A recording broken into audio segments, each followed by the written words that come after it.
You are watching Access LaPorte County, Channel 97. Coming up next is September 21st, 2022 meeting of the LaPorte County Commission. You can find more information for this meeting by visiting www.accesslaportecounty.org. Good evening, everyone. Welcome to our LaPorte County Commission meeting for Wednesday, September 21st. Glad to see such a nice big crowd in the room. We're going to start with the Pledge of Allegiance, but I'd like you to honor a moment of silence for LaPorte County Police Patrolman Neil Thompson. Today is his 42nd anniversary of his death. Patrolman Neil Thompson was killed when a suspect fleeing other officers in a stolen ambulance intentionally rammed his police car. He had pulled his squad car off the travel portion of the roadway because he could see that the vehicle was oncoming and was speeding. The driver swerved off the roadway and intentionally struck the officer's stopped patrol car. The 38-year-old suspect, who had been in and out of mental institutions for 17 years, was convicted of reckless homicide and vehicle theft. Patrolman Thompson was a United States Army veteran of the Vietnam War. He had served with the LaPorte County Police Department, aka Sheriff's Department renamed, for 3 years. He was survived by his wife, his parents, and his brother and sister. In 2002, State Road 39 from US 6 to US 30 in LaPorte County was dedicated the Neil G. Thompson Memorial Highway in his honor. Please join me after the pledge honoring the 42nd anniversary of his death. Please rise. I pledge allegiance to the flag of the United States of America, and to the republic for which it stands, one nation, under God, indivisible, with liberty and justice for all.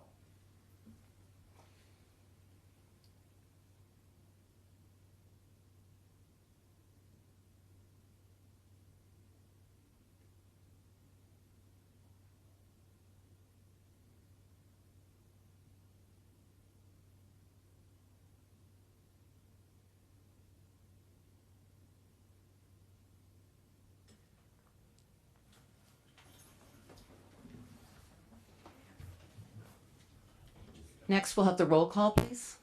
Commissioner Brzezinski. Present. Commissioner Haney. Present. Commissioner Matias. Present. All three are present. Next, I'd like to consider the agenda. Are there any additions, corrections, or deletions? Madam President, I have an addition. Consider authorizing the county attorney's office to enforce the MS4 general permit holders stop work orders with a court filing. I'll second that addition. All right, we have one addition at this time. Are there any other additions, corrections, or deletions? I don't believe so, no. Okay. All right, I'd consider a motion to approve the agenda as amended. So moved. Is everyone able to hear us here? Yeah. Doesn't seem to be very loud tonight. Seth, anything you can do to help us? Hello? There it is. One moment, please. Need a good sound man. Well, you got to be right on it. Yeah, usually if they say stay. Yeah, usually Testing. it's distance.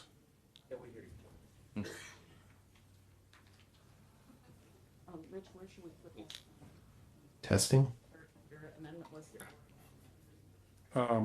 Old business. old business. That's for the injunctive relief? Mm-hmm. Okay.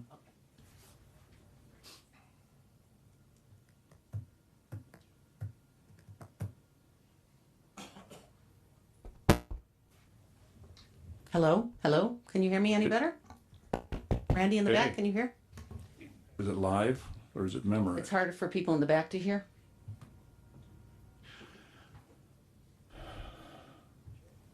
Hello, hello? Hey, Okay, we got it. speak up. Thank you.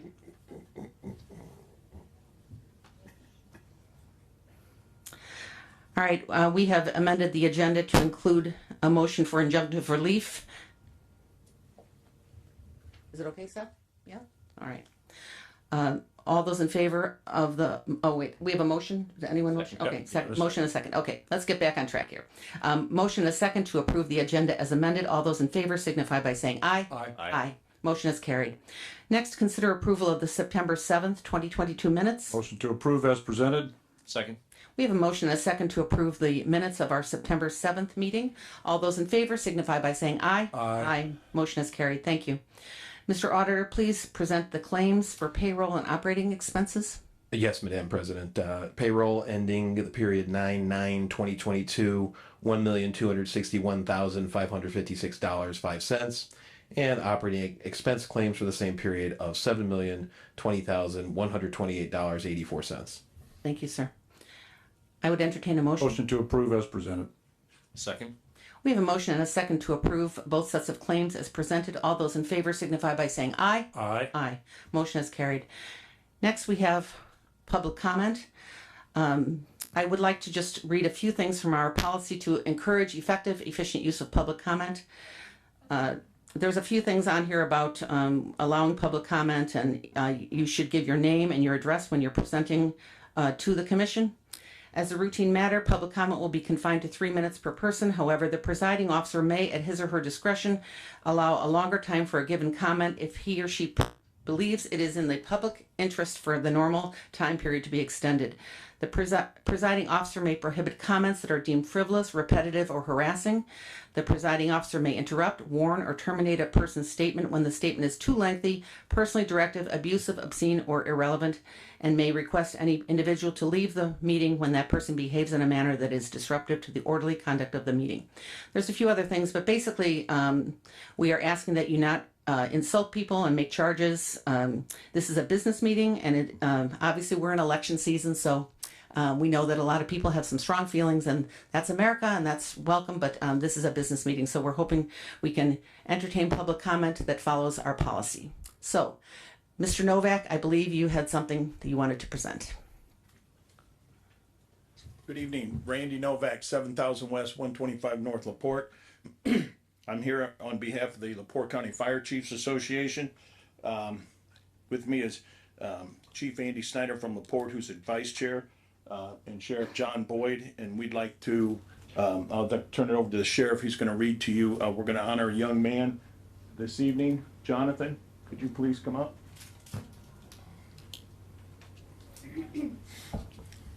Good evening, Commissioners. It's a pleasure to be here, especially for such great news involving young people. On August 25th, this young man, 10-year-old Jonathan Mendez, was selling candy bars for his school on Clover Lane. Now, as a police officer, I really don't like when schools send 10-year-olds out to sell candy bars door to door. But in this case, because Jonathan was out selling candy bars door to door, we believe that he saved a life. He went to a home in which he heard someone yelling for help. He was able to look inside the house, and he saw that there was an elderly man that was on the floor yelling for help. Jonathan called 911 and reported where he was, what he saw, and he requested emergency services. So the Cool Spring Fire Department, the LaPorte County Emergency Medical Services, the Trail Creek Police Department, and the Sheriff's Office sent representatives out, and they were able to get help for this young man because of what he did. We preach every day, if you see it, report it, and that's exactly what Jonathan did. He behaved better than some adults would, and we couldn't be more proud of him to be here today to honor him and to thank him for his service. We're quite certain, and the firemen and the paramedics here would agree, that he most likely saved this gentleman's life because, as Fireman Bradford reported, this gentleman had been on the ground for 3 days, correct? Correct, so he was Whoa. quite emaciated. He was. Yep. So, in our opinion, the actions of Jonathan saved this gentleman's life. And so we want to recognize him tonight. We have a few tokens of our appreciation. From the Sheriff's Office, we have a certificate of recognition for exemplary and life-saving service. So we want to present this to Jonathan. And we have one of our most cherished valuables. It's a challenge coin. We don't give this to many people, but this is a Sheriff's Office challenge coin that we would like to present to you. Thank you. We want to say a special thank you to your mom and dad because obviously they've educated you, and as part of your upbringing as to why you are the way you are. Thank you, young man. We're really proud of you, and we're proud of your service. And I know Andrew McGuire from EMS has a few words too that he'd like to say. Could we have the parents introduced? Because I have to say, there's some good parenting going on here. So if they could be introduced as well, please. Come on up for that. Jonathan's mom and dad. Yeah. Can you tell us your names? Luis? Luis? Yeah, Matilde. Matilda. Okay. Thank you. I just want to say it's an absolute honor to have the opportunity to meet this wonderful young man and to thank him for his wonderful act of kindness that ultimately saved a life that day. So on behalf of LaPorte County EMS, I wanted to present to you one of our most popular sweatshirts. These are kind of hard to get a hold of, but I snagged one for you. So I know there'll be a few people that'll probably be jealous about it, but I'd like to present that to you. And it might be a little big, but I'm sure you'll grow into it. So thank you very much.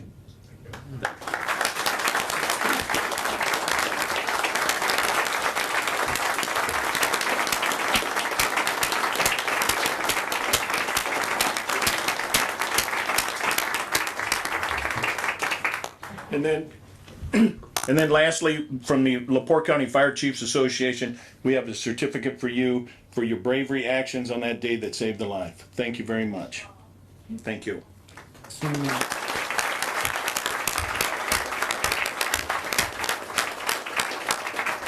there anything you want to say? No? Thank you. Jonathan and parents, thank you so much for raising such a wonderful young man. And Jonathan, keep up the good work.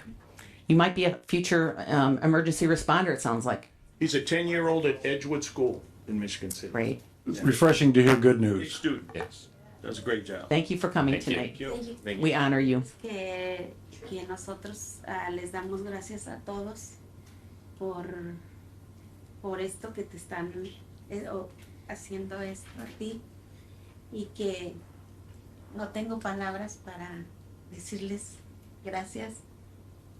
She wants to say thank you for doing all this. Oh, absolutely. You're welcome. Absolutely. Our pleasure. Gracias. Thank you. Thank you. Gracias. Thank you.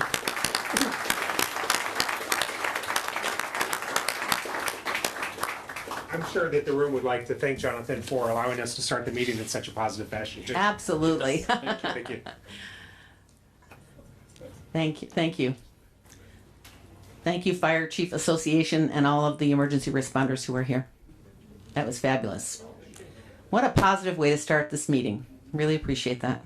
Positive information. It's always good. That's great. Not- Are there any other members of the public who wish to speak at this time? I'd say that you'd have to work really hard to beat what just happened. That was outstanding what happened. Randy Veach, 4177 West Schultz Road.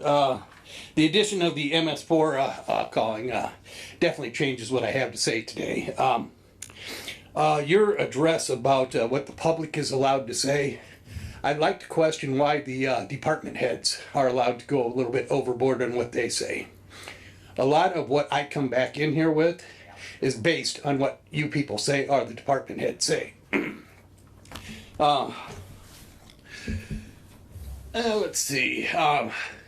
There's been some double standards talked about in this room by the MS4. Again, I feel Nicole Mescar has been handed a really bad political potato.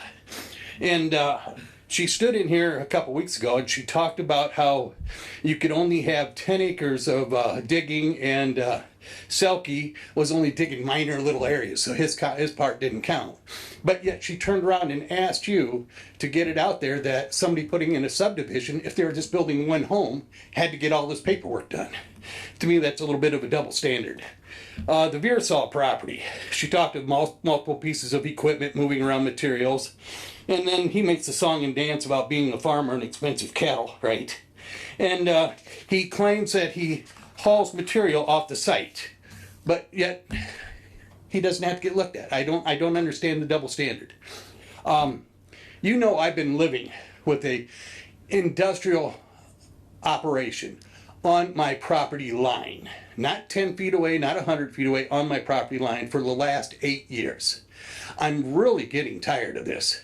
I come in here every other week like I told you I would. I started coming in here in July of last year. I told you I'd continue coming in here. At that time, I told you all, I hope it only takes about a year. I expected 1 year, public officials. That's about the time zone I expect in the job, my job I have. It's taken longer than that. I know we had somebody around here talking about being the, where is it here? The wrecking ball of truth. I question the truth on that because he gave multiple departments that have had this. He was in charge of 2 of them. His mother was one of the other ones in charge of it. And the commissioners have now twice shut this thing down. And hopefully you'll do it again tonight. A lot of things, it's also claimed that I never got a hold of Misha. Misha was the first company I got a hold of as soon as this all started. The gentleman that came out from Misha said this fell under clarification of authority, section 7, borrow pits. It was under the Misha-OSHA agreement.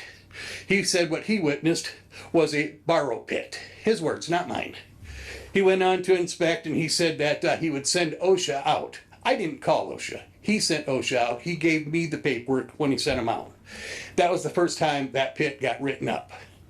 OSHA came out, IDM came out, DNR came out. They all came out on the advice of other people who came out there. They contacted each other. They contacted me because I was there. They all said the same thing. The county had local zoning codes that should shut it down. They said it, I didn't. I keep agreeing with them. I read the zoning code. It is in there.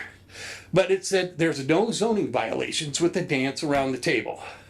Hundreds of thousands of tax dollars monies are spent on one individual. Who is this one individual? I'd like to see the records on that. We said, and now it's been said it's been litigated 2 to 3 times. Once it was litigated, it got thrown out because the lawyer couldn't defend you as you. He could have defended us, the people, the residents out there, but that was never done. You notice it is a lot longer. I'm skipping through. July, I stood before the commissioners. I already went through that. So, Mr. Veach, you're now, I didn't start the timer on time, but it's now past 3 minutes. Do you have something new to offer? Because what you're doing is repeating everything that you've said all the other meetings. So if you could give us some new things, because there's a lot of people who want to speak tonight. All right, thank you. Thank you. All right, every time I come in here, I'm not saying what I said. I'm saying what you said. I'm not reading my emails. I'm reading your emails that were given to me. I'm not reporting about me. I'm reporting what you gave me. I'm reminding you that you sent it to me. This is your information. Apparently, I keep bringing up what you already told me. Thank you for your time. Thank you. Thank you, Mr. Reach. Are there any other members of the public who wish to speak at this time? Okay, thank you. I'll let this gentleman speak. Hello. Hi there. My name is Scott Archambault, and I live at 1651 West, 450 North. And it's my first time at a meeting like this, so excuse me if I'm a little nervous, but I have been a resident of the county for 21 years, and the concern I have is the accelerated deterioration of the road in front of my house. For the last month, we've had an army of dump trucks racing up and down the road past our house, and the road's falling apart. And I just want to say I commend the county on the work they're doing with economic development. I moved to the county in '92, and there was a gentleman here that was instrumental in bringing Monasol to the community, Joe Ross, and our kids grew up together, and we coached soccer together, and I can't say enough good things about Joe. And I'm excited to see Monasol expanding again, and I think that's going to be great for the community. And I think economic development, you know, when we have a local company that's expanding and we're using local resources, can be a win-win. That Monasol is doing great things, not just here, but throughout the world, and their reputation speaks for themselves. And at the, I guess, the end of, you know, when the sand is moved out there, I would like our road to be repaired back to how it was before we had the army of dump trucks, and like to see them slow down a little bit too, if possible. And I sent Miss Matthias a email with these concerns, and I don't know what the process is for this, but they've done some chip and you know, I guess the tar on the road, and so there are some repairs being done, but it's yeah, it's not keeping up with what the amount of damage being done, and I understand that this is huge for our community, for our county to move forward and support a company like Monasol, because they could have gone anywhere. They didn't have to come to LaPorte, and I am in favor of that. And I would just like to see that 6/10 of the road of a mile east of 39 and 450 North repaired when the sand is done being moved. And that's what I have to say. Thank you. Thank you. Mr. Warner, will you make sure to talk to him before he leaves so you get his address? Thank you. All right, are there any other members of the public who wish to speak at this time?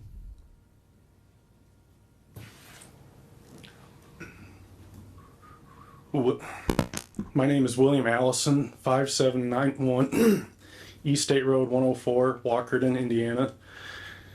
I came up here complaining about something else, but while they're talking about the sand thing, I grew up half-time Marshall County down at the dairy. Down there we had to have mining permits, and forgot what the other license was. I don't know if it's the same for LaPorte, but if he doesn't have a mining permit, if it was in Marshall County, he'd have to have a mining permit and I can't think of the other term. Deals with like oil and gas and stuff. You got to have a special permit, like a water permit kind of deal. He might have to have that. If you don't have it, then he might be breaking county law and stuff. What I'm really up here for, I'm kind of nervous first time, is the zoning board members. Is there any way you could overhaul the zoning board members, because they're selling us out with the lithium ion stuff? Cyrus is nothing but lying to the zoning board members over how safe they are. And just yesterday in California, they had to have a lockdown on a 14 square mile because of a battery storage caught on fire. And the hazmat, it's all hearsay that they got fire blankets for helping to get approved to allow it in LaPorte County. And we're wondering is if there's any way you put a lock on these zoning board members from passing stuff like this. They're wanting to put one near a daycare. I heard just the other day would be the second one. The first one's out in Stillwell. One in Stillwell is close to water and wetland. And if they have to have a lockdown on a 14 square mile, and if it's right across from a daycare, how is that safe? Cyrus is leading the zoning board on like no other, lying about stuff. And they're falling for it. We don't know if they got money under the table or what, but it's not very safe. And I'm going to the planning board, I think it is, Rich, Tuesday, and asking for some ordinances to be passed on both lithium ion and solar panels because the chemicals they have in them. And that's all I'm asking is if you guys could look into it and put a stop on not allowing them so close to wetlands and schools and daycares where they're at least at a distance where if something happens, they got a chance to evacuate kids and put a barrier between it and wetlands. That's all I'm asking. Thank you. Thanks, Mr. Ellis, for bringing that up. And we talked on the phone about that. There's several steps that they have to go through besides the zoning board. They're going to have to go to the plan board. Yeah. And I can tell you it's a very hot subject right now. One side saying how much development's going to come. The other side saying these lithium batteries are like a time bomb. It's not good. I gave Harold a bunch of paperwork to bring in. Okay. And he asked me to be there on Tuesday, 6 o'clock. Yep. Right here. Yeah. Get your combine fixed. Yep. Just got back the other day. Good deal. Thank you. Thank you. Are there any other members of the public who wish to speak at this time? Yeah, there is someone on Zoom? Okay.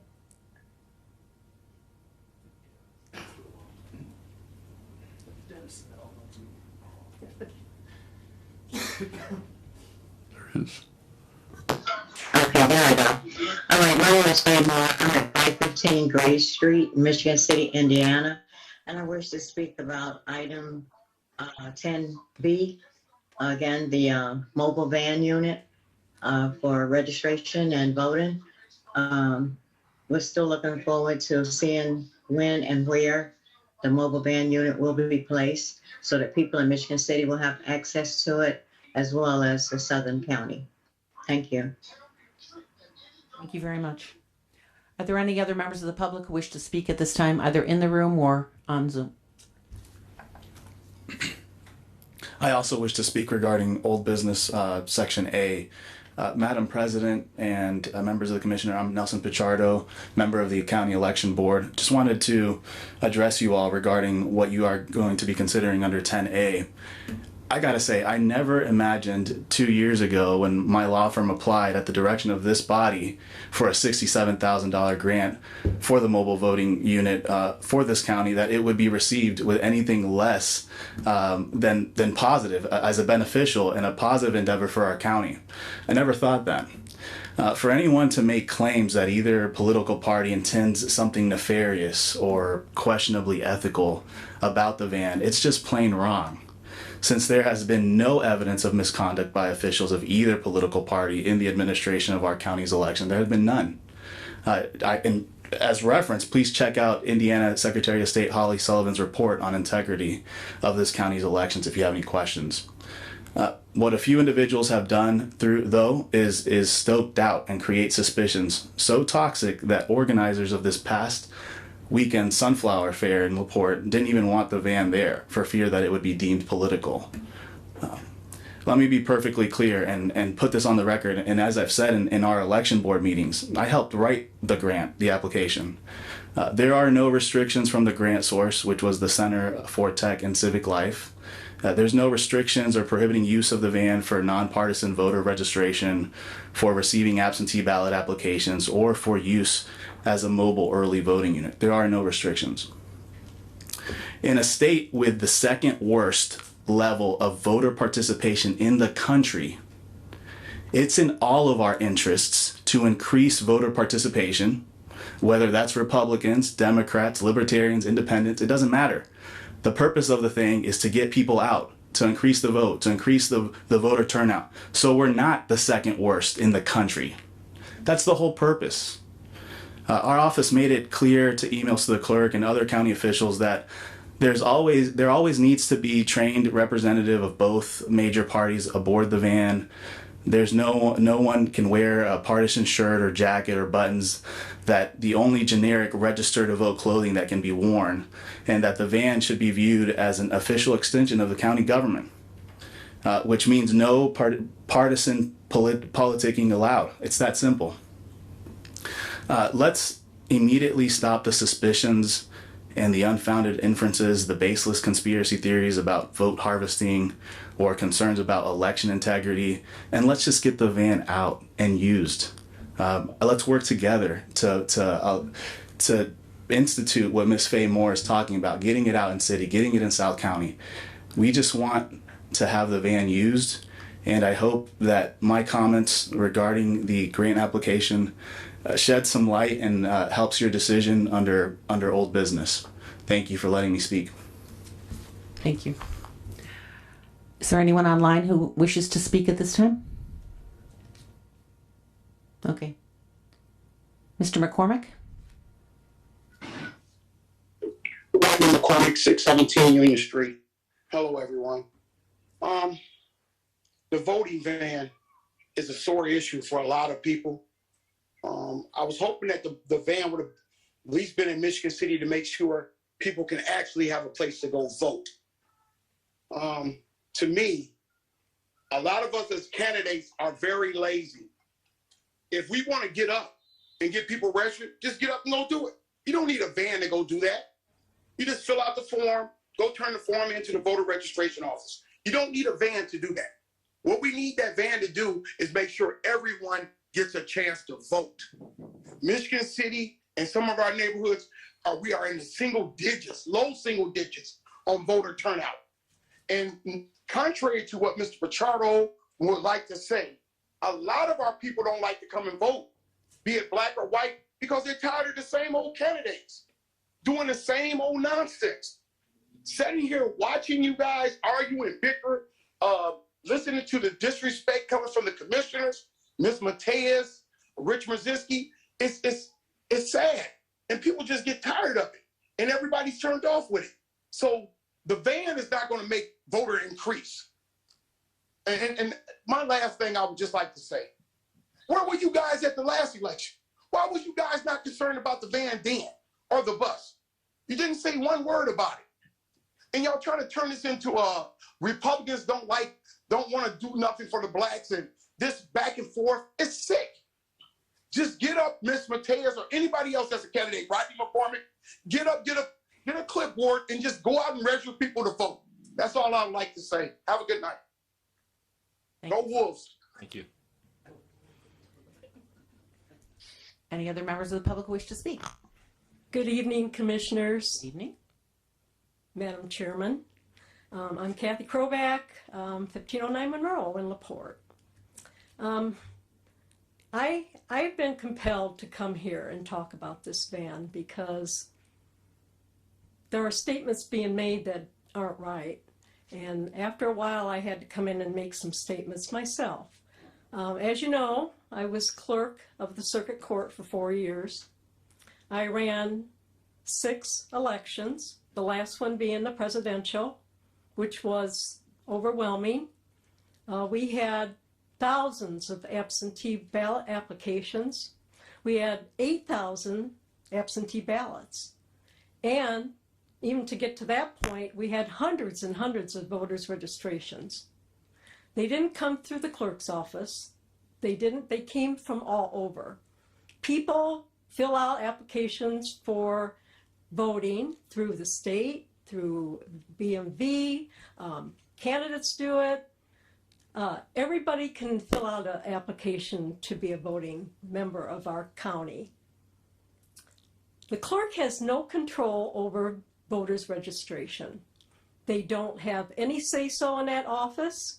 The voter registration is handled by the Office of Voters Registration.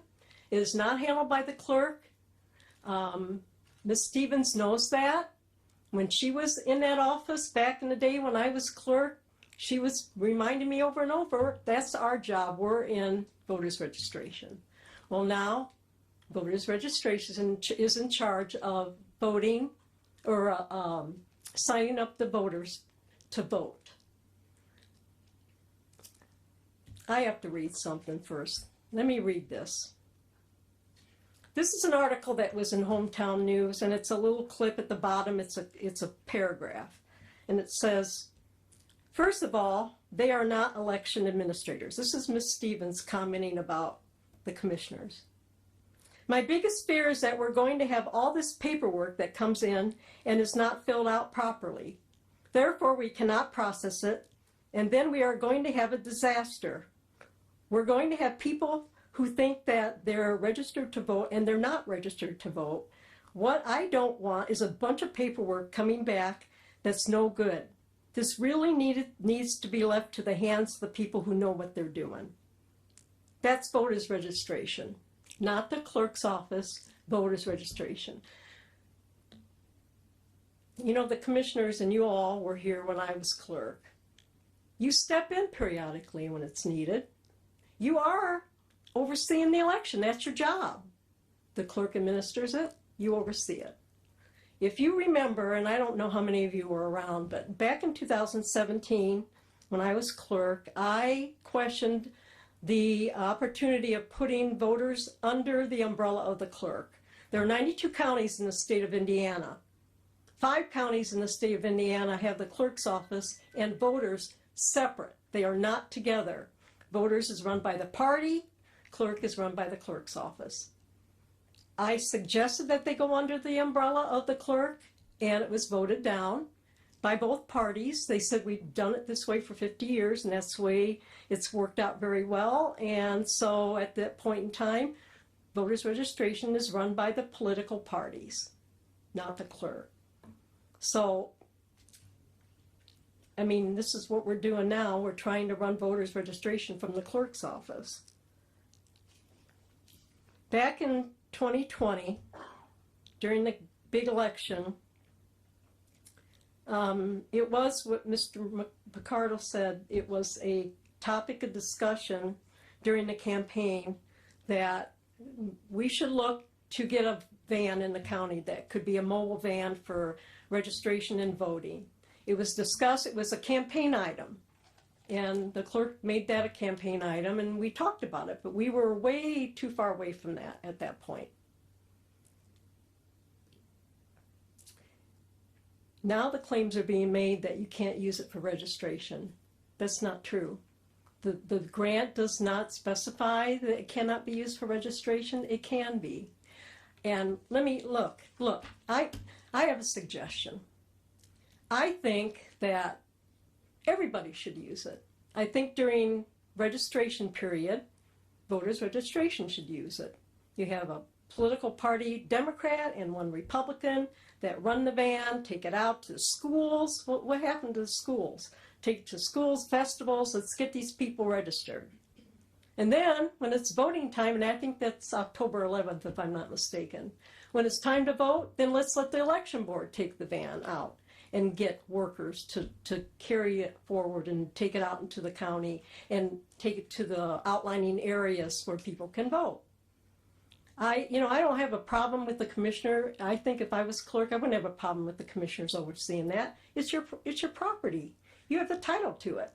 So let everybody use it. Let the registration office use it during registration. Let the voting people use it during vote. And let's, this $67,000 van that we spent a lot of money on and we didn't even use, I don't know, it's got 20 miles, 50 miles on it since it's been purchased. I don't know. I've never seen it anywhere except out here in the parking lot.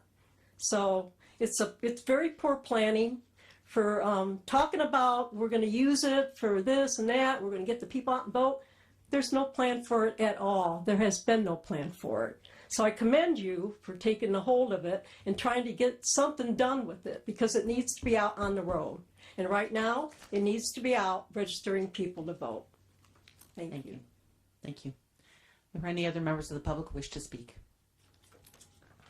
Hi, my name is Elizabeth Bergeron, 1018 Providence Street. I'm going to talk about the mobile voting van, but I want to touch on something that I think a lot of people that have talked forgot to say. It does not belong to the commissioners. It belongs to the people. It also belongs to Heather Stevens' department. This is an election year where one of the 3 commissioners is up for re-election. Appearance is everything, and the image we're giving our county is that the commissioner who's up for re-election is going to be able to decide where the van goes and where it doesn't go. I'm from Michigan City. I want to see the van in Michigan City more. I want people registered to vote. I think we all do, regardless of party. But this is not right. I believe it's a great idea to everyone get together and give ideas on where the mobile van can go. But it should not be for the commissioners, when one is up for re-election, to have say where it goes. Let's get them registered to vote. Yes, it is a mobile voting van. This argument that it's been sitting there and we should be mad because it's just sitting there is like saying we should be mad that my Christmas decorations are in the basement 9 months out of the year. It's ridiculous. It needs to be given back without excuses. I have 5 kids and I tell my kids, if you take something that isn't yours, you give it back. No excuses, no conditions, you give it back to its rightful owner. This van needs to go back to where it belongs and not be under the control of the commissioner board when one commissioner is up for re-election. Thank you. Thank you. Any other members of the public who wish to speak? Anyone online? Okay.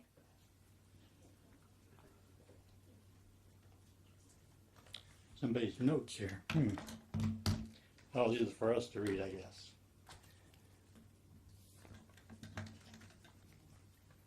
Hello, my name is Keyboard Warrior. Usually I go by Jody Slayball, but since I've been addressed as a Keyboard Warrior online in this commissioner's meeting, I'm not going to beat the dead horse with the voting van and that kind of thing, but I do have something to say, and I have a request. I'm requesting that my name be removed from the May 18th minutes where you allowed the county attorney to use the department head comments to launch an attack on me. Sheila, you should have stopped him immediately. But you let him continue. When Auditor Tim Stavos said this was not relevant to the meeting, you told Tim he was out of order and you allowed the county attorney to continue with his rant. The county attorney painted me as an idiot. Thanks, Shaw. And someone who doesn't know what he's talking about, someone who makes up stories without a shed of proof, I asked to respond. Sheila, you said no, I'd be out of order. To add insult to injury, you printed this out of order rant by the county attorney in the commissioners meeting. So how sorry were you? You apologized, but you went and let him put this in the minutes. It's there today. How sincere was your apology for the attorney's actions when you didn't strike the rant from the minutes?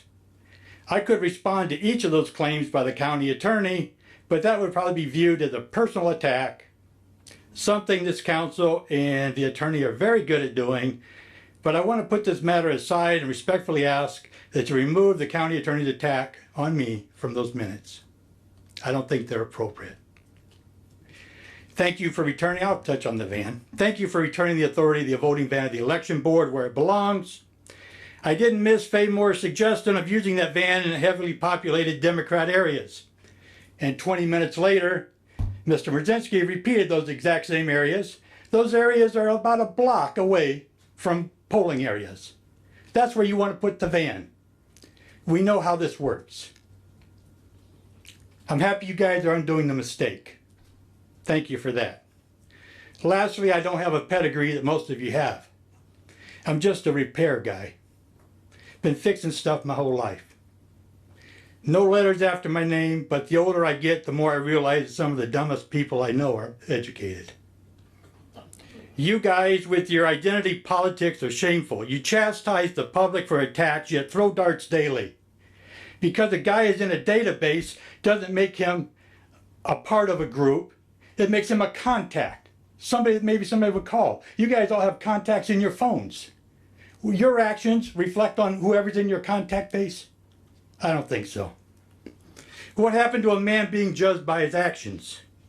Mr. Haney's a man of incredible character. I wish we had more Joes in the office. Someone that takes his oath seriously and is not ashamed to admit it. You all took an oath when you took office. Every single one of you. Yet a lot of you don't keep your oaths. We need more Joes. Thank you. Thank you, sir. Are there any other members of the public who wish to speak at this time?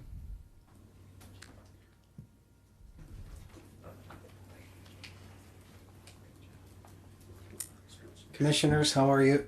Spencer England, LaPorte, 516 East Street.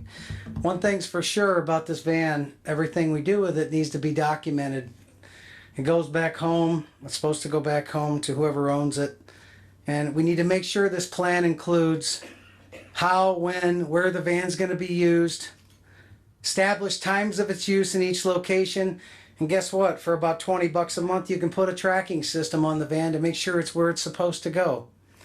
The information should be reported regularly to elected officials so that we're following the plan, and the GPS obviously will indicate any failures of tracking or of doing what said plan was, which in my opinion should establish termination of that employee who fails to follow the plan. Thanks.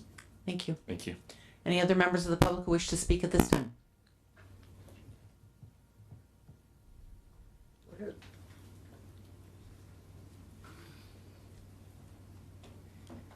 Hi, I'm Heather Oak. Address is 3306 North 50 East. Just wanted to say that I agree that the van keys should be given back. The Bible says not to even have the appearance of evil. And if I was running for election, even though there may be nothing being done that is inappropriate or no cheating, but even the fact that you're running for re-election, I personally wouldn't want the public to even think that there could be any wrongdoing going on. So that being said, I think that it should go back to the rightful owners. Thank you. Thank you. Thank you. Any other members of the public who wish to speak at this time? Earl Cunningham, 6311 West Shiva Drive, LaPorte, Indiana. First of all, I want to commend young Mr. Mendez, who we've already honored. It's so refreshing to see something that positive to start the meeting.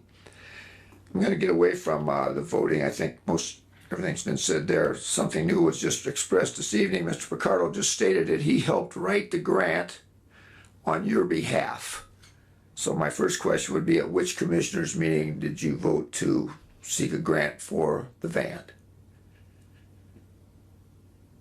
Did that happen in a public meeting? Did two of the three of you say, yeah, let's secure this grant? That's what Mr. Picardo just said. On your behalf, that would mean the van would be in the commissioner's name, and it's not. It's in for the purpose of the election board, not the clerk, the election board. So I'm going to make a public request at this time. Find out which meeting you made a motion to have your attorney, who I'm sure charged us some money somewhere along, or Mr. Picardo charged us in the office, to seek this grant on your behalf, is his exact words. Now, he is also on the election board. Maybe he meant to say on behalf of the election board, but that's not what he said this evening. I think the clerk understands that the clerk is not in charge of voter registration. She was in voter registration. And I think the clerk understands that the commissioner's responsibility is to secure voting sites for voting. And her job is to run the election. I don't think the clerk misunderstands that van is to be taken to as many remote places in the county as possible, and anywhere that somebody asks for one, schedule it for the purpose of voting, not for registering. You confuse the issue of registering when you talk about you've got to have one Democrat and one Republican in the van to register voters. You don't need a Democrat and a Republican to register a voter. You're not really registering, you're taking an application for registration. And what shocks me when we get all this stuff, no politicking in the van because you're registering. Well, if the van is county property, it's just like the fairgrounds. The fairgrounds is county property. But during the fair this year, Ms. Matias, you're well aware that we had a county employee on county time wearing a Sheila Matias for Commissioner's shirt registering voters. Thank you very much. Thank you. Are there any other members of the public who wish to speak at this time? I just had something that was following on what he had to say. So go ahead. Yes. Good evening, commissioners. I just wanted to report to you, my office actually oversees grants and the money as we oversee the inflow and outflow of monies to the county. I've reviewed and procured copies to review, which I shared with the clerk, of the application for the grant and the grant reporting requirements that they had regarding them. Mr. Friedman, I understand, declined to provide them to the clerk when she asked for them. She can comment on how or why he said they weren't available or he didn't have them. Well, I procured copies of them. All of these documents, Mr. Pichardo was talking about how involved he was in the grant. Perhaps he was, but the application and all these other documents are all mention who is completing this grant application. It says Shaw Friedman. So this was applied for, as far as I can tell from all the documents we have and that I've looked at, by Mr. Friedman himself. And so the concerns we have around trust, and I spoke at your last meeting around this, is that to the degree that Mr. Friedman's a political figure who recruits candidates and is former head of the Democratic Party, I would hope that you would understand, and I brought this up last time, that that to the degree there was no formal resolution when you took control of this vehicle, it was just an informal, ad hoc, oh, we're taking control of this vehicle, that naturally the outcome that we would all think, or that I would think, is that the president of the commission would then control where the van goes. So that's two things that I wanted to bring up that I thought were disturbing, and I think that respectfully that was poor judgment on your part, Commissioner Matias. But this application, from everything I have, Shaw Friedman's name is on it across the board. I don't have Nelson Picardo's name on anything here. So I don't think that we should be shifting the notion or mucking things up around what happened here. And why was Shaw Friedman applying for a grant? on behalf of the election board, it says right here, as Mr. Cunningham said, without direct authorization. Thank you for your time. Thank you. Are there any other members of the public who wish to speak? Would you like to respond? Okay. I would, if I could. Let's have her speak and then you can go ahead. I'm sorry. I'll be real quick because I'm listening to everybody and it's very informative. And what I want to say is I've heard about the Oath Keepers issue. And I just want to say, when I grew up, taking an oath was one of the most honorable things you could do. And everybody sitting here behind these chairs, on these chairs, took an oath. Everybody everywhere, the president, all of our military, we take an oath. What do we take an oath for? Not we, I'm not an official, but to uphold the Constitution, right? We're all Americans, we all uphold the Constitution, and this Oath Keeper thing, to me, was just so disheartening to be slandered because someone is an Oath Keeper and not a member of an organization. I don't mean that. I mean someone who keeps their oath. I would pray that each one of you that I'm looking at tonight is keeping their oath of their office. And I think that to make any of these name callings, we have so many name callings in our country now. Everybody is slandering everybody else. There is just no peace anywhere. But to bring up an issue that is not an issue and to make it something to dishonor a person's name who has done nothing dishonorable, I think is so sad for our city, for our state, for our nation. It is just very sad. And that's it. Would you mind giving us your name and address? I'm sorry, I didn't give my name. Donna Johnson, 1037 Indiana Avenue. Thank you. Thank you so much. Thank you. Are there any other members of the public who wish to speak at this time? Mr. Friedman, you had a response? Yes, just briefly. Yes, we were very much involved. My office was involved in seeking this grant, and we were proud to seek this grant on behalf of the county. Part of our responsibility as county attorneys is to go where we can to seek funds for the county to land grants like the $1 million grant for Kingsbury Industrial Park for job creation and economic development. We're proud of having helped secure the $67,000 grant for a nonpartisan registration for Get Out the Vote and for early voting. Absolutely. I helped write the grant application. I'm proud of it. There are no restrictions from the grant source, which was the Center for Tech and Civic Life, restricting or prohibiting use of the van for nonpartisan voter registration, for receiving absentee ballot applications, or for use as a mobile early voting center. And yes, our office has made clear in emails to the clerk and to other county officials that there always need to be trained representatives of both major parties aboard the van. No one can wear partisan shirts, jackets, or buttons, that only generic register to vote clothing can be worn. The van needs to be viewed as an official extension of county government's voter registration office, which means no partisan politicking of any kind. So we believe what we've done is consistent with the grant. I'm excited, frankly, to have landed the funds, and I offer to anyone who's interested in going out and landing additional funds, I'll give you the address for the Center for Tech and Civic Life. Anybody else who wants to go out and try to land funds for this county, we welcome it. But we're very proud of having done it, and we still think and believe, as Mr. Pichardo says, this will be a positive for the county going forward. Thank you. Thank you. Are there any other members of the public who wish to speak at this time?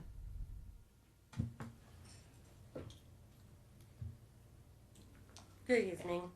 I'm Francine Kalita, 4372 North, 675 West, Michigan City. And the mobile unit, mobile voting unit. First thing I'd like to address is that yes, you want it out at football games, festivals, and such said places, but this costs employees. You have to pay for this taxpayers' money. So you have payroll and you have gasoline, which is, I don't know, I paid $15 and it was $75, $15 tank, and it was like $70 to fill a Subaru. This is a van. You're spending our taxpayers' money. You can register online. You can call the registrations office. They will send you the registration and a self-addressed envelope to have it come back. Anybody can come in and get the registration. They can print them offline. They can do it at the BMV. They can do it at the nursing homes. They're aware of this. I've had nursing homes, assisted living, shut-ins, wanting the mail-in ballot. I'm like, I'm sorry, you're still somewhere else. I have gone to their home so they can register to vote on my own free time. I disagree with the van running around, being at these events for people to register to vote when at 9 days at the county fair, only 50 people registered at the Republican site. People are out to have a good time. They're not out to want to vote. You can't even talk to people about the LaPorte politics. Most people have lost their faith in the system. Also, with that said, if you take the van out to have it go out to register people to vote, you are taking our one fully trained employee who's training 2 other employees out of the office. This person will not be able to do her administrative duties. She will not be able to train the other employees. How do you expect this is supposed to be done? At the cost of the taxpayers. I think it is wrong what has happened. I do believe it was a political stunt to make it look at what I am doing now and just give it back to the election board and have it for what it is made for, voting. It will go to all the reaches of LaPorte County. It also went to 2 places that needed people to vote in Michigan City, which was still a low turnout. I am contacting and reaching out and finding more places for the unit to go to. Yes, it does need a tracking device, a time schedule, and everything. So the people who are driving it are sticking to the schedule so it's efficient and they're not just wasting gas. $15 an hour for someone to sit in that unit for no one to come and vote for 5 hours is a waste of time and money. This is what it all boils down to, is money. And I am really furious on how you're just willing to throw it away because more can be printed. Thank you. Thank you. Thank you. Are there any other members of the public who wish to speak at this time? Anyone online? Hearing none, let's move. Oh, go ahead.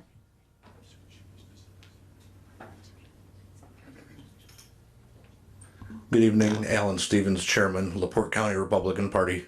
And you guys can get that grimace off your face. I'm not going to come out with some real hard political rhetoric and sorry, Stan, sorry, Amanda, nothing juicy for the paper. But, I'm listening to everybody talk about the voting van. And just a small civics lesson, I think Ms. Kroback gave a little bit of it, is you've got the Board of Commissioners. You've got the county clerk. You've got, in LaPorte County, the Board of Voters Registration. And you have the Election Board. I heard mention earlier about the clerk not having control over the Board of Voters Registration. Well, I'm kind of a problem solver. Here we go.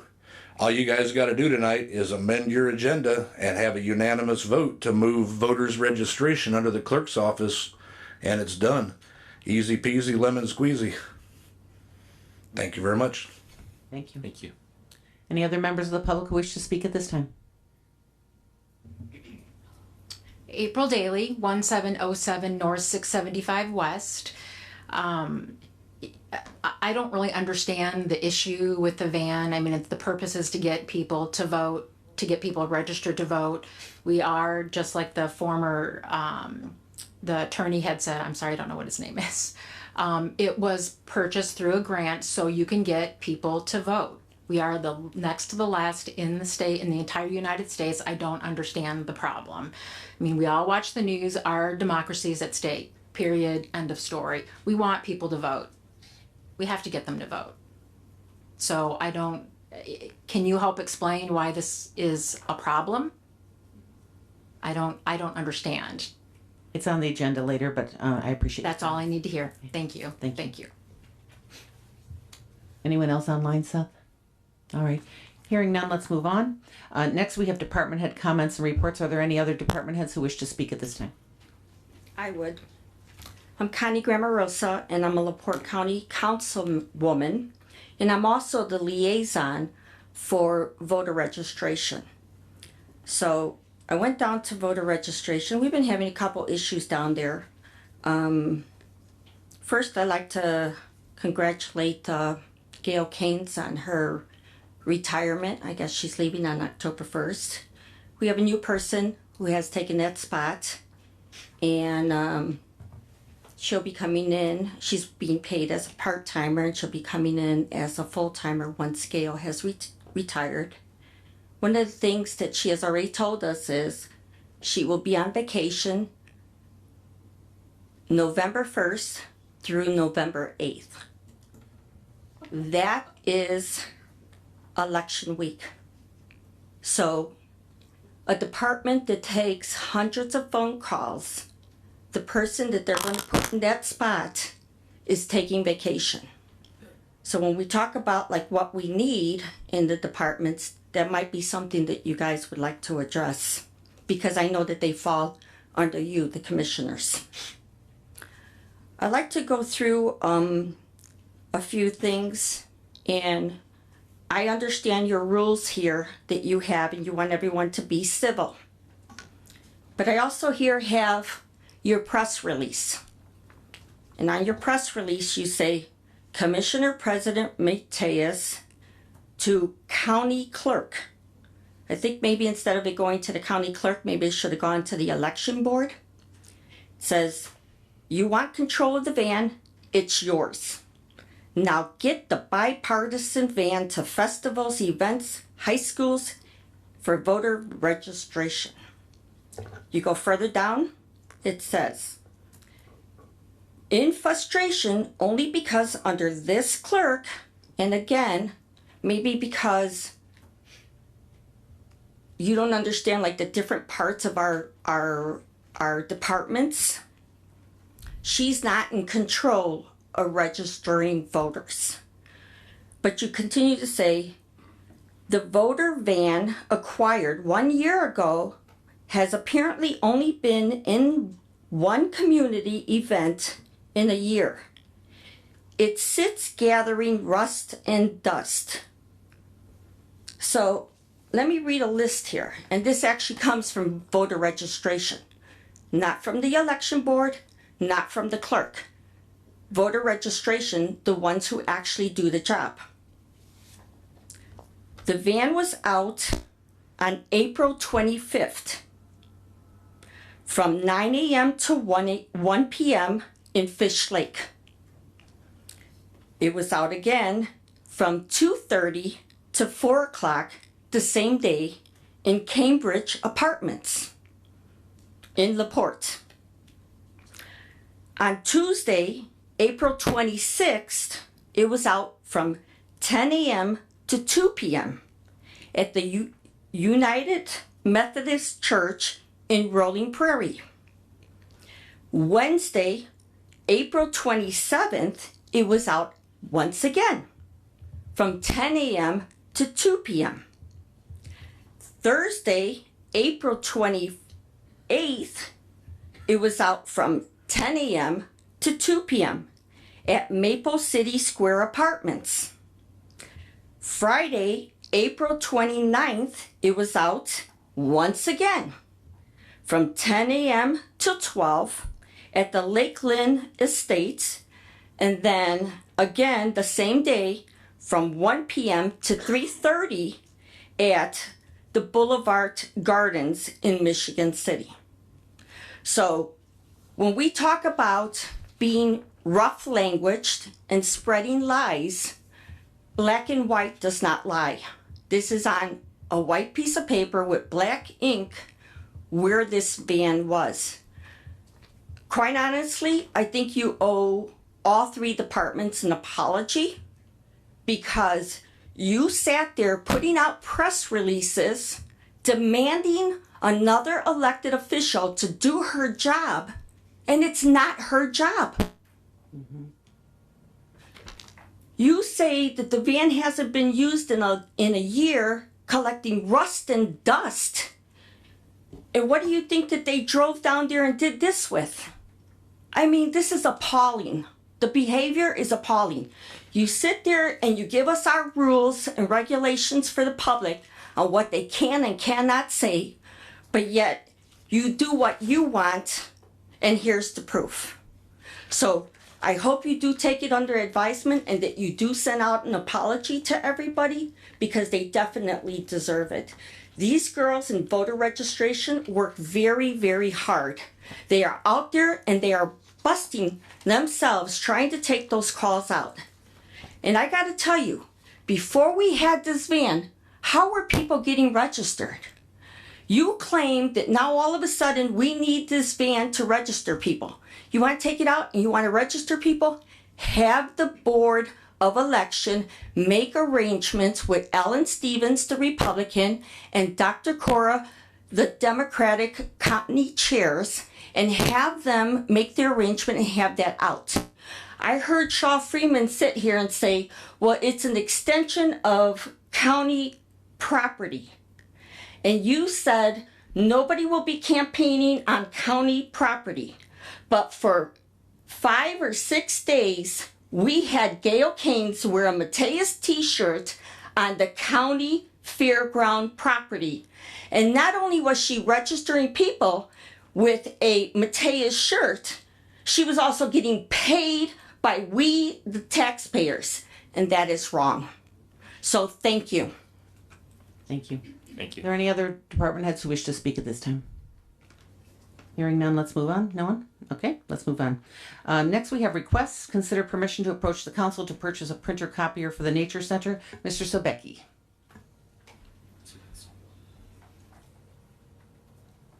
Yeah, so our Jeremy Sebecki from the Parks Department, our copier, color copier at the Nature Center went down.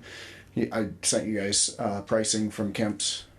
Also, just wanted to say, since I didn't come up during department heads, that we have our grand opening at Siebert Woods this Saturday at 10 o'clock. If you're a nature lover, you'd love this park. 3608 West, 925 North in Michigan City. Please come out to that. So, thank you. Permission to motion to grant permission for Rodden to go to the county council for the purchase of printer copier. Second.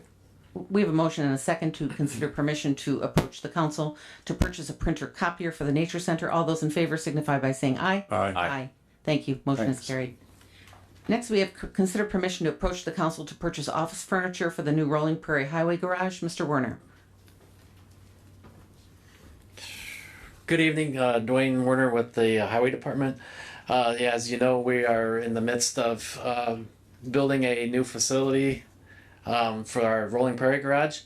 Currently, the one that we have now, I don't know if many of you have seen that, it's very small, very outdated, and very worn. So in the midst of having a new facility, we would like to approach the council to use our money to purchase some of the basic things, tables, chairs, and desks and stuff like that. So, motion to approve the request to go to the council for furniture. Not to exceed 5,000. Second. Is that your motion? Not to exceed 5? Is that your motion? I don't know how much furniture costs. I don't know how much he needs. yeah, not to exceed 5,000. That's what you wanted? Yes. If that's what you want, then I would second your amendment. So, have you just amended it or? Sure, yeah. Okay. Second, All right, so. we have a motion to amend that to include $5,000. I would take a vote. All those in favor of the amendment to add the $5,000 to the purchase price for office furniture, signify by saying aye. Aye. Aye. All right, let's go back to a motion. Do we have a motion to purchase the office furniture and approach the council? Aye. Yes. Okay. Yeah. Second. Yeah. All right, we have a motion, a second. All those in, we already, we've just approved permission to approach the council to purchase office furniture for the new Rolling Prairie Highway Garage. Mr. Werner, before you step away, what is the progress? Can you give us a quick report of the progress of the building? Yes, currently I believe we're waiting on electricity to be ran out there. Still waiting. Everything's kind of been on the helm of that. Yeah. As I know, everything else within the industry is there's a lot of back orders and stuff on. We're waiting on electrical stuff. Construction stuff is very hard to get hold of. So, but the main thing we're waiting on right now is electricity to progress any farther. So, it is coming along nicely. I believe if everything goes accordingly now, we may be in, I think I spoke with Larry, probably the possibility of the first of the year. So, Oh, that's great. I was out there today. I was gonna give a report on that in my commissioner report. All right, thank you, Dwayne. all right, thank you. All right.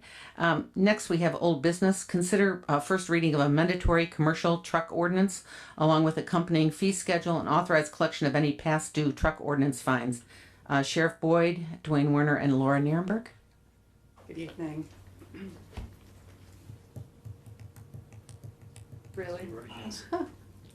Good evening, commissioners. As you said, my name's Laura Nierenberg. I'm an attorney. I've worked with these fine gentlemen to come up with an amended ordinance. Luckily, all the commissioners attended one of our workshops. We had a couple. It was very well received.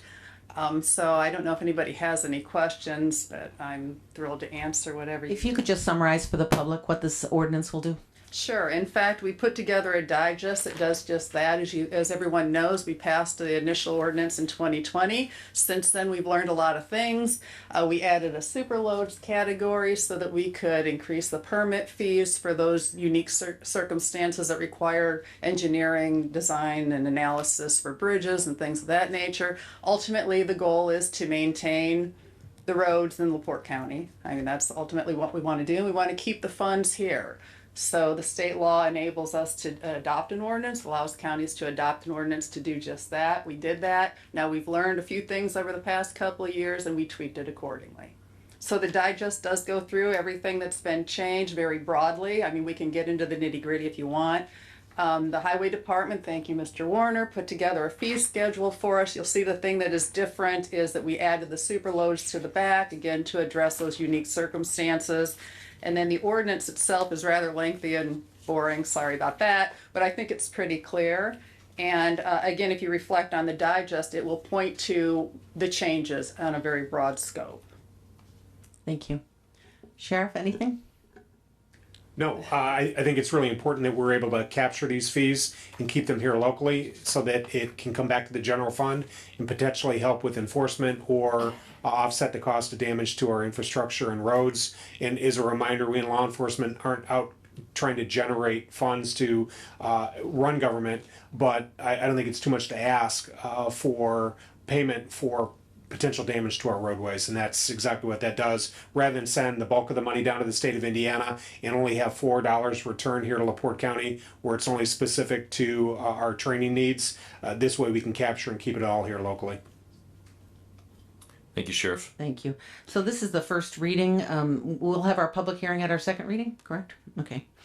So If I may add one more point. The other point that is noted on the agenda is the enforcement component. It's really important if we're going to have a law that we enforce it. It doesn't do much good if we don't. So that's something that we do need to focus some attention on. All right. I would entertain a motion to approve the first reading of the mandatory commercial truck ordinance by title only. And if you could add to that motion, because as Laura's indicated, and the sheriff's very desirous of seeing authorizing collection of past due truck ordinance fines as well. So moved. Second. We have a motion and a second to move this to second reading, the mandatory commercial truck ordinance, along with accompanying fee schedule and authorized collection of any past due truck ordinance fines. It will be heard at our next meeting with a public hearing. Thank you very much. So much. Thank you. Next, consider a motion to restore keys to mobile van to county clerk on assurance that van will be deployed for nonpartisan voter registration at events, festivals, and high school parking lots for registration up to October 11th, and then used for early voting purposes, all as permitted under the grant by the Center for Tech and Civic Life. Any comments? Well, we don't really have to return the keys. We never got them. She still got them. So I would make a motion to approve the motion here. So I would like to say something if I could. Sure. What a mess. And this, I'm certain, was never the intention of the mobile voting unit. There is a difference between the election board, the clerk's office, voter registration. We each have our duties when it comes to elections. And while I work very well with voter registration, It's not my department. I can't tell them what to do. Francine Kalita, she is the one. She made that schedule for early voting in the spring, and she was amazing. This was brand new. We had just we hadn't had it very long. I have more than one. I had a few locations that wouldn't let us in.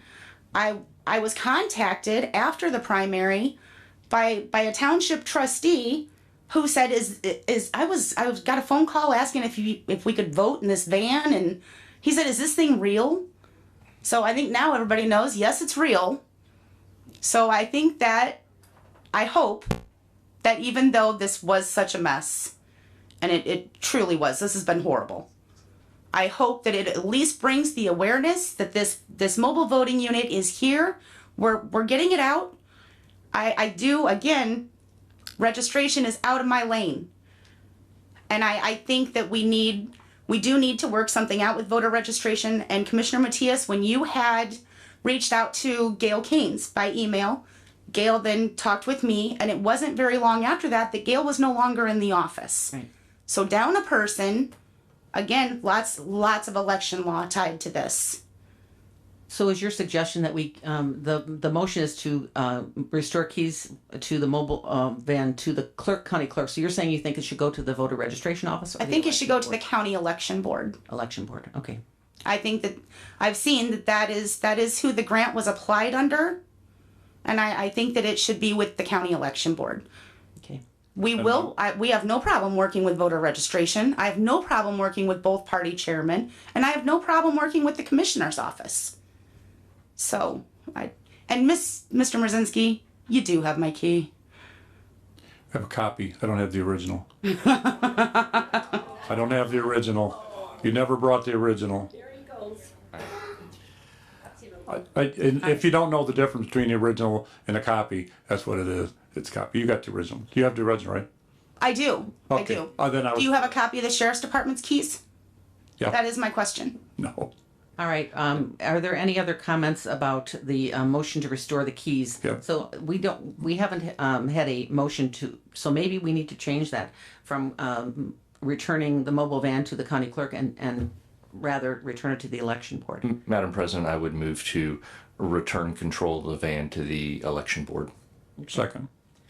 We have a motion and a second to return the van to the election board with the recommendation that the van be deployed for nonpartisan voter registration. Just return to the election board. The election board administers the elections. They should have control of the van. We don't need to politicize this any further. Just return it back to where it belongs, please. Okay. That's my motion. Second. All right. We have a motion and a second. Is there anyone else who wishes to speak? All right. Hearing none, we are going to vote on a motion to return the van to the election board. All those in favor signify by saying aye. Aye. Aye. Motion is carried 3-0. That's great. Thank you. Under new business, consider contract for construction inspection on the Marquette Trail project. Yeah, we had an addition to the Oh, agenda. yeah, okay, could you read? Yeah, that would be consider authorizing county attorney's office to enforce the MS4 general permit holders stop work orders with the court filing, so we can find out what's going on, yes or no. Okay. That's my motion. Mr. Pullen. Good evening, commissioners. I meant to get up during department head comments, but I'll just shorten up my presentation and tailor it to this. Okay, thank you. I am in support of this action as the former chair of MS4 and current building commissioner. Just because at the last meeting and over the last 8 years, I've reiterated the decision or the fact that there are no zoning violations on the D&M excavating site. That does not mean that they can just start running convoys and operate freely without impunity when there's a stop work order in place from another agency. That is wrong, and I am in support of enforcing the stop work order. Thank you. I appreciate that. I made my motion.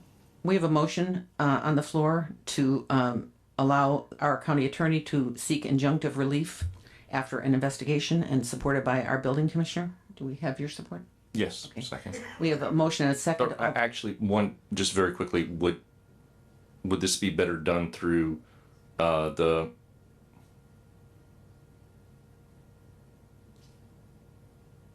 Is the county, I guess, is the county attorney's office the proper one to do this, or would it be the attorney for the building commission and the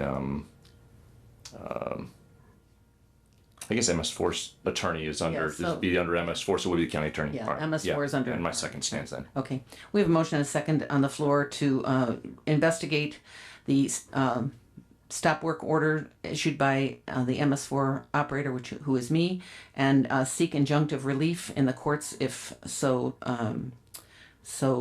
desired. All those in favor signify by saying aye. Aye. Thank you. Motion is carried. Next on the agenda, we are moving to new business. Consider contract for construction inspection on Marquette Trail Project. Mitch Bishop. Motion to approve? Maybe. I think we've read it over enough times. I understand it. Unless you want to speak, but. Mitch, if you could just give a quick sentence for the public, just so they know what we're voting on. Sorry about that. That's fine. Well, thank you for the motion of approval. Yeah, this is concerning the Marquette Trail. The boundaries of this segment is it's along Old Grand Beach Road between the state line Michigan and LaPorte Road, and this specifically is for construction inspection for that project. It's scheduled for letting next fall, and there were 4 responses to our ad for construction inspection, and the winner was SJCA out of South Bend, and the I believe the contract amount was $104,000, of it which 80% would be reimbursed. The total grant of the project was roughly $1.4 million. This is just one segment of the project. Thank you. So, I know our attorney has reviewed it, and we're comfortable recommending approval to you. Thank you. We have a motion for the contract for construction inspection. A second. Second. We have a motion and a second. All those in favor signify by saying aye. Aye. Thank you. It's carried 3-1. Thank you. I want to congratulate Mr. Bishop there. I hear from a lot of different people about the trails throughout LaPorte County, and a trail here and trail there, and eventually we're going to get them all connected. It's something that a lot of counties would like to have. We're lucky to have a guy like Mitch taking care of that. And for those who don't understand how these things work, when we have a project like that, or a bridge, or a road, or whatever the big project is, we put out the notice to take bids, and the bids will come into the county. There might be 4 or 5, there might be 7, 8, 9 bids, depending on what it is. There'll be a committee set up of 1 commissioner, 1 council, and either the engineer or the planner. Those 3 people will look at all of the applications and score them by long list of things you score them on, depending on what the project is. Some companies are better at certain projects. Some companies, one of the parts of the process is past practice, past performances of some of the companies we deal with. But each commissioner, council, and either the engineer or the planner score that individually, and then they're added up and to find out which company will get the bid. Okay, so I know a lot of people, Al, a lot of people didn't understand that that's how things are done. It's not just awarded to whoever you want. It's a process that involves those 3 departments, and it works very well.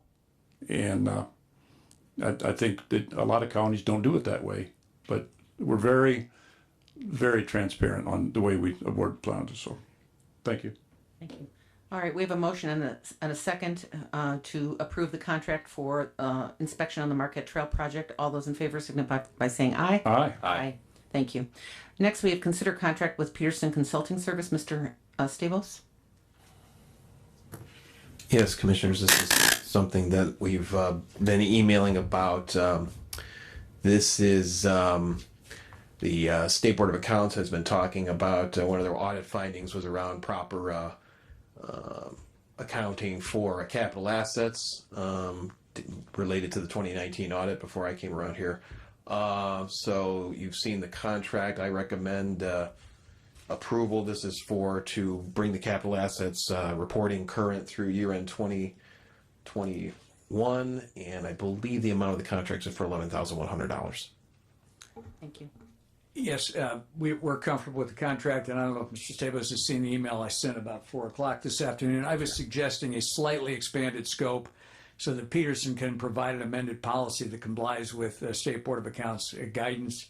And I suggested we loop in the county's financial advisor, Mr. Senator, on any final draft. One of the things State Board of Accounts has complained about is the lack of a policy that is currently compliant with both federal and state tax regs. So we're supportive of the scope, and I would suggest perhaps some sort of nominal increase to not to exceed another 1,000 or 2,000 in terms of the drafting of the policy. But I know this is the recommended vendor Mr. Stabos has suggested, and Ms. Winsky's in concurrence with it. I believe that in discussing this with him extensively, that he said that part of the services would involve revisions to the policy, but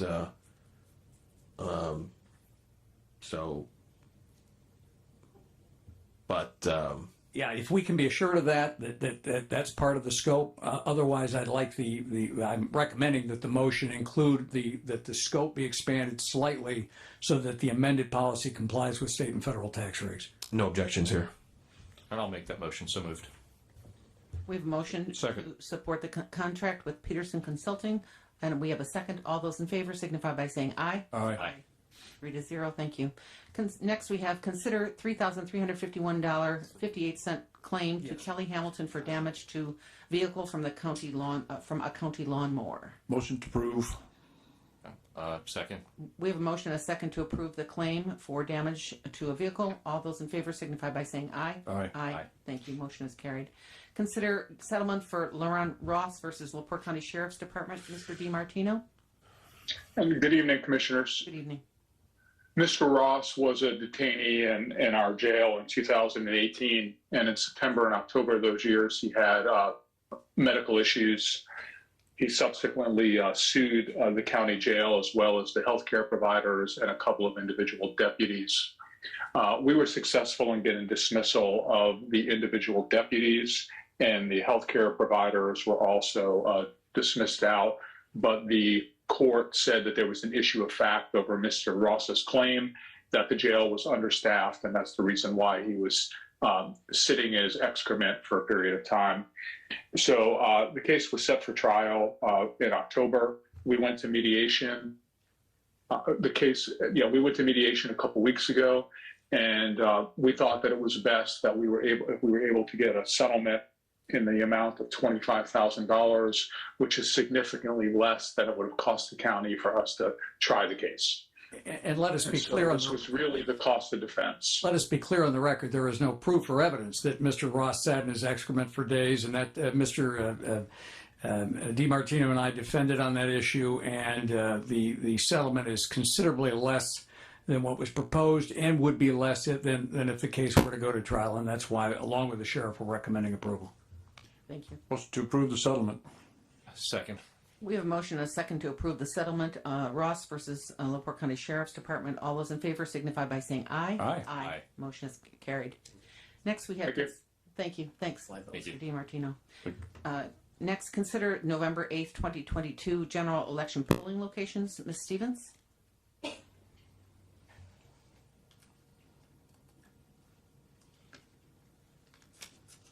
Kind of famous for sending an email and forgetting the attachment. Diane, did I send you the attachment? Okay, thank you. They're exactly the same as they were in the primary.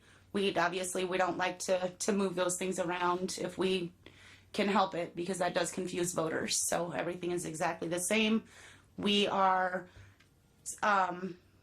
early voting, just so you guys are aware, will be the same. I have spoken with the man who is kind enough to let us use the old Cool Spring Library, and he said that he would get the lease agreement over to Attorney Friedman. So, and we're scheduling the mobile voting unit. So, and 8th Street is no longer an option, or is it vote? I was told that it is. Okay, that's what my question was. Yeah, okay. So it should stay the same. Great. Motion to approve the November 8th general election polling locations as presented. Second. We have a motion and a second to approve the general election polling locations. All those in favor signify by saying aye. Aye. Aye. Thank you. Motion is carried. Thank you. Next on the agenda, Commissioners' comments. Commissioner Haney. Thank you, Madam President. Before I get in my comments tonight, I'd just briefly like to say I'm glad the van control of the van has been returned back to the Board of Elections. Also, I just want to comment on the very briefly here on the key issue and control, ownership of the property. That Ms. Bergeron is absolutely correct. It's the taxpayers and citizens of LaPorte County who own everything here. We are merely the custodians or those who are overseeing it. When it comes to the keys to the mobile voting unit, I view that the same way we would as the key to the safe in the treasurer's office. It's no more appropriate for us to have the key to the sheriff's car or an ambulance or the mobile voting unit than it is to have a key to the safe in the treasurer's office. Technically, the commissioners own the safe in the treasurer's office. I don't think anybody's going to make the argument that we should have the key to the safe. I certainly wouldn't. I wouldn't want that responsibility, nor do I think any of us should, other than the authorized staff who have and should have access to it. So, of that said, it's been a fantastic couple of weeks. We've had numerous meetings and events. Our solid waste meeting had some very productive meetings with both some economic development folks as well as the mayor of both City of LaPorte and Michigan City on some different projects that definitely need a close eye, and I'm really excited for the direction LaPorte County is potentially heading. I had a fantastic 7-in-1 recycling collection this weekend at the fairgrounds. It's the last one of the year for that. But there's another household hazardous waste that'll be coming up as well, so keep your eye on that if you missed this last one. And of course, you can always take recycled electronics that you need to and stuff like that. Visit the LaPorte County Recycling website and you can see where you can drop those off at. We have a location right down here by the fairgrounds.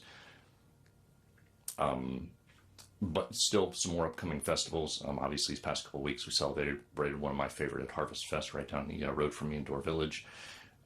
Coming up, we have Pumpkin Fest, obviously in Westville, Scarecrow Fest down in Wanata.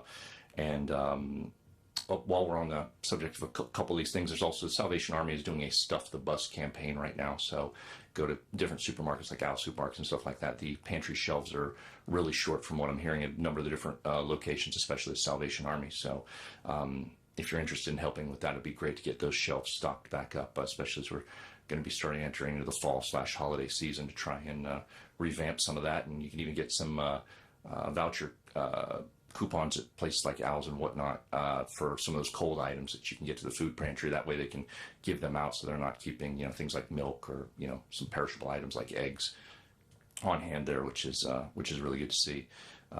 Also, we had the Association of Indiana Counties conference these past couple of days, and we had a few things with that. I had a gentleman mentioning about the battery storage issue, and today one of the lectures and forums that I went to was specifically on renewable energy. It was one of the questions I actually asked today during the symposium for renewable energy was specifically about battery storage and some of the issues with safety and fire as well. That's just something we need to keep a close eye on. I think our ordinances are going to have to be updated, or JZO, to reflect some of these changes as they're coming up, to make sure we have some hard and fast guidelines in place that'll protect our natural environment, as well as especially, not putting these things right up against daycare, schools, stuff like that. There's a lot that's going on with these things, a lot of positive things, peaking up and down for solar panels, for example, depending on the weather, be it sun or wind for turbines. Having those battery storage things are there to keep the grid level and solid, which is a good thing, but we got to be very responsible with them and make sure we're not just throwing these things out there. All the safety mechanisms need to be in place, and I've spoke with a couple companies today as well that do this sort of thing to help firm up ordinances and stuff, and putting things in there like any company that's coming in, they've got to put in training time and the resources needed to train local fire departments to be responding, and also make sure that they have the proper equipment, just like those fire blankets and things like that, the special ones, not the regular ones that we would use, but ones that will actually handle those insanely hot fires that come from those lithium batteries. So I appreciate you bringing that up here today. One of the other ones was some issues surrounding some of the ARPA funds, as well as broadband and speed issues. And one of the things NACO, the National Association of Counties, is doing, they have an app called Test It, Testit. You can get it's on both the Google Android store, the Play Store, as well as the Apple Store. And you can download that and run that test yourself. Make sure it's from NACO, N-A-C-O, National Association of Counties. There's some other apps that are very close in the name, and you don't want any of those. But anyway, they are compiling their own data as well around the country, because the maps the FCC have for broadband data access, both cell phone and for your house, are so grossly wrong, as we pointed out with the Broadband Task Force, and Commissioner President Mateus has done a lot of work on that as well. We need to make sure we're holding these providers' feet to the fire. And that's another way to do it, to get them the information. They're doing this on a national level as well, so hopefully we can get some federal involvement at some point, so these maps and these companies that are putting things out there, I won't specifically call anybody out by name, but they can hold their feet to the fire and say, just because you've got a massive map that's a certain color does not mean that you're actually providing services there, and people on the ground are actually getting that. I found the AIC conference with this quite enlightening. One of the keynote speakers was our Supreme Court Justice, Christopher Goff. And one of the things he talked about was the importance of JRAC, and I think I had mentioned that at the last commissioner meeting. Some of the things we're working on to get that to get that program up and running as part of my liaison with the Community Corrections Board. Creating these services in mental health and addiction, and making sure we move forward with those are critically important. Just because someone's an addict, let's say, does not necessarily mean they need to be incarcerated. They need to be helped, and taking that strain off of our justice system, as well as our jail system or other programs, critically important. So I'm really looking forward to some of these issues and some of the funding opportunities and grants we may be able to come across to help bolster some of those goals. Our park superintendent mentioned Seabrook Woods grand opening this Saturday at 10 a.m. I'm looking forward to that. If you haven't been out there yet, it's really nice. It's just peaceful and serene. Not a whole lot of parking out there, but it's a tight space, and I don't anticipate it's going to be heavily used all the time, but it's certainly really nice to go out there and just get out in nature and just relax. So with that, thank you, Madam President. Thank you, sir. Commissioner? Yeah, this morning I went out to Rolling Prairie to check on a project that's near and dear to my heart, the new EMS-based project there. When I was there at 8 o'clock, they were pouring concrete. By 9:45, it was pouring rain. So they had to hold up a little bit. They hope to have that concrete finished here in the next couple of days. And still waiting, as Dwayne mentioned, still waiting on the electric hookup from I&M. Man, it should be no more than a couple more weeks, we're hoping. But you know how things happen. They, like most utility companies, they've cut their workforce to the point where they can barely keep up with day-to-day operations. And when you have an emergency, that kind of throws everything into a tailspin. But hopefully within the next few weeks, we'll get the electric there. And then it'll be a rush to the finish once we finally have electric. And we're hoping by the first of the year that we'll be able to crash a bottle of champagne on the wall or something.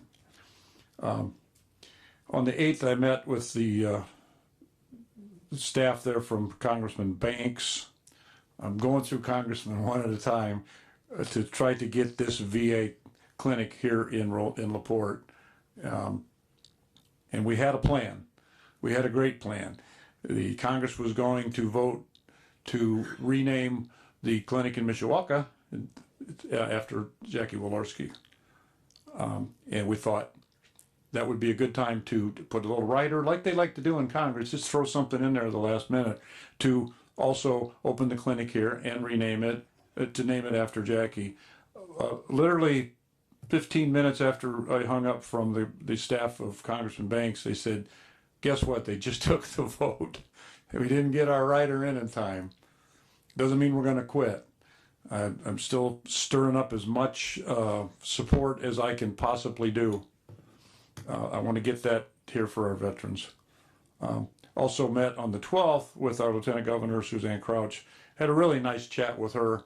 I was amazed at how knowledgeable she is about things going on in LaPorte County. Had the same conversation with some folks at the AIC conference in South Bend over the last couple of days. Amazing to me how many other counties know about what's going on with LaPorte County and their politics. But the workshop that I found the most interesting, because the kind of thing I'm into, is our legislative update. Edit from Jake German, who's with Barnes and Thornburg. Guy is extremely knowledgeable. He had very high praise for our Representative Pressel, who's now going to be head of the Ways and Means Committee, and a couple of the projects that he talked about that would be very, very good for LaPorte County. And I called Mr. Pressel this morning and run those by him. He said, absolutely, let's sit down and talk about that. It would be amazing for LaPorte County. So, because this is the year when they do the budget, and it's going to be very interesting how this thing break out. But as we all know, they've had a big surplus, and now with the surplus, they send checks back to everybody. I don't think that's going to happen again. I think what they're going to do is they're going to live with their budget. So if they got a big budget overrun, they'll figure out a way to spend it, as politicians always do. So, but AIC, I've been involved with them for 15 years. It was really nice to see some old friends. The last couple of years with COVID, it's really limited on what we can do and when we can meet and talk with our fellow elected officials from all over the state. It was nice to catch up with a lot of them. And like I said, I was really amazed at how well informed they are about what's going on here. At the LaPorte County Museum, I can't say enough about the girls who work there, Danielle and Savannah. These girls are amazing. Over the years, people, including myself, who have donated military uniforms, everything from the Civil War through present day, not necessarily from conflicts, just maybe from veterans' uniforms. They have them mounted, some on mannequins, some just hanging up, from everything, like I said, from the Civil War up. And, you know, a lot of these veterans I knew, and some of them are still alive, which is really neat. They have a little booklet on every one of those uniforms and the soldier, sailor, airman, whatever, who wore them and what their story was. Like I said, a couple of guys from Rolling Prairie. One is one of my best friends that I grew up with that got Agent Orange way worse than I did and died at the age of 58, but his uniform is there. And everyone had a little write-up. It's very cool. I would advise everyone, encourage you, to stop by our museum. I always like to take people there from out of town. They're always amazed at what a great little museum we have and how it's really got a real shot in the arm from our two girls, Danielle and Savannah. The board of directors is great, and all the volunteers that work there. It's something we should all be very, very proud of. So stop out to the museum, spend a little time, and check out this latest display on veteran stuff. So that's my report. Thank you. Thank you. I'm glad you brought up the LaPorte County Historical Museum, because last night they honored their 2022 Historians of the Year. So I think the commission would like to congratulate Greg Fruth, Mark Williams, and the Peter C. and Charlene J. Kessling Foundation. They were thanked by the board and by the members of the public who were attending for promoting and preserving the history of LaPorte County. Your example is a perfect one about our veterans, and there's the History Museum is just a treasure trove of LaPorte County history, and great fun to visit. Anytime there's a rainy day, it's a great place to go. I would like to talk a little bit about Ton and Blank Construction. The LaPorte County Works program is a program that we founded to celebrate companies that have dug their roots into our county, and we want to make sure that we honor them, but we also want to make sure that they get the employees that they need. So we have built a location on our website. So if you go to our website, it will say employment in LaPorte County. Some of the employment is county jobs, and the other falls under the LaPorte County Works program. So that if people are looking to work in manufacturing, looking to work in an office environment, they can find jobs. There's links to different companies that we have highlighted. So this week we are highlighting Ton and Blank Construction, who just conveniently is celebrating tomorrow their 100th anniversary in LaPorte County. They have been here for 100 years. They're the leading construction management and design firm. They are a key partner in generating millions in economic development for our community and other communities around the country, not just the state. They also are a big supporter of nonprofit causes and organizations.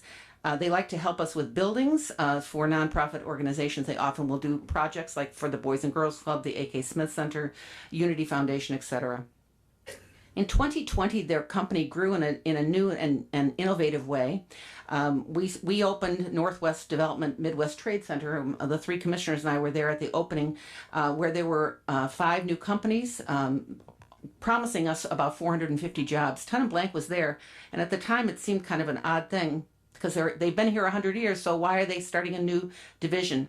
They opened a new division for innovative construction called Offsite Construction, and it is located there with 35 employees where they actually build units. For example, when the hospital was expanded, they built over 100 patient bathroom units within the confines of their workspace in Westville at the Midwest Trade Center. They have found it more economical and more innovative to build things and then transport them to the sites. So they say it's offsite construction is faster, safer, more regulated, and requires less coordination efforts. So Mike Seitz went out to visit them at the Westville location at the Midwest Trade Center to see what their new 85,000 square foot facility is actually doing. And they are really proud of the fact that they're using scheduling and logistics and focusing on quality in that environment. So while there are 35 employees at that location in Westville, and that just opened in 2020, that nationally they employ over 250 people. The company offers all insurances, 401k, and additional benefits, and they hire through the local building trades. We will put their website up on the county's website. So if you're interested in Ton and Blank, it has been around a long time, and I have a very strong feeling it's going to be here for another 100 years.